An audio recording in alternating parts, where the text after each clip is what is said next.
Healing Hospital Multi Super Specialty near Nehru Stadium, Bedar. बिस्मिल्लाहिर्रहमानिर्रहीम। बीदर के सियासी गलियारों में आजकल एक चर्चा बहुत आम है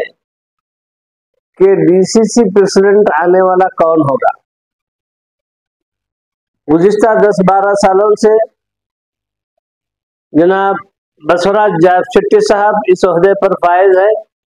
और सुनने में आ रहा है कि अब उन्हें तब्दील किया जा रहा है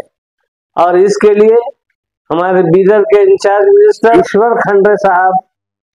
हासनकर साहब का नाम पेश कर रहे हैं और उसके मुकाबिल हुमनाबाद के राजशेखर पाटिल साहब अरविंद अडली साहब का नाम पेश कर रहे हैं। हर कोई अपनी अपनी बात कह रहा है। मेरी समझ में ये बात नहीं आती कि ये जो माइनॉरिटी की मेजॉरिटी वाला इलाका है,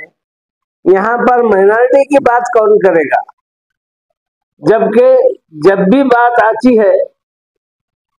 वोट देने की बात आती है, तो सबसे पहले माइनॉरिटीज याद आते हैं। और ये बात कोई ढकी छुपी नहीं है, बल्कि हकीकत है कि आज कर्नाटक में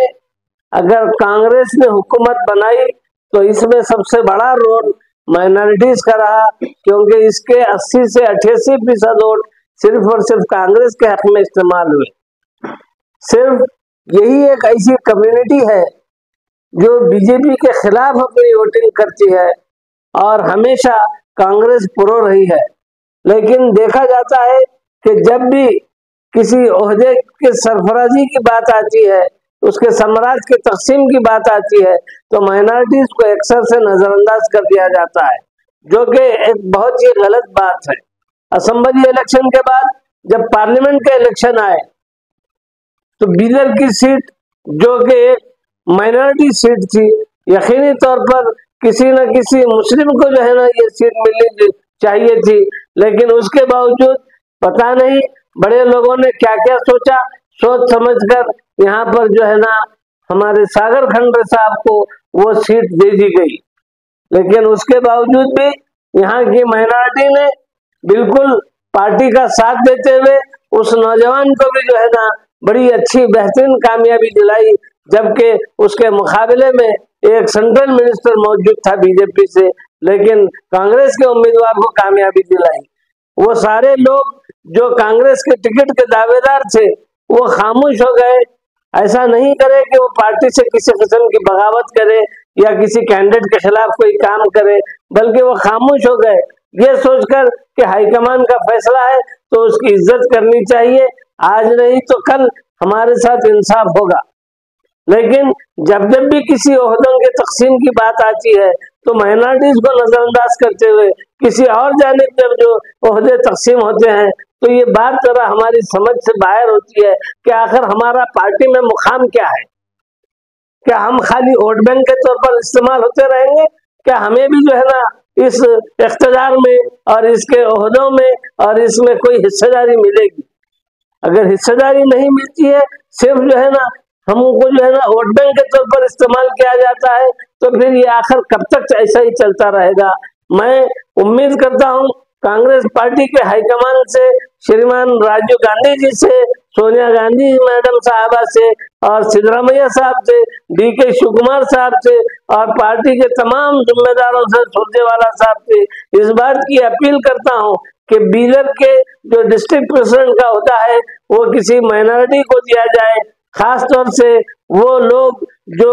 एमपी इलेक्शन में जो टिकट के दावेदार थे और अपनी पूरी कोशिश करते रहे, लेकिन उसके बावजूद उन्हें जो है ना निराश कर दिया गया और फिर भी वो जो है ना पार्टी से जो है ना बगावत नहीं करे, पार्टी के खिलाफ नहीं गए और पार्टी से जुड़े रहे। इन लोगों के बारे में आखिर पार्टी ने क्या सोचा, उनको क्या ओहदा दिया, उनको क्या जो है ना मनसब पर फाइज किया? कुछ नहीं। आज भी वो जो है ना आम जो है ना वोटर की तरह जो है ना फिरते रहे हैं। मैं मुनासिब समझता हूँ कि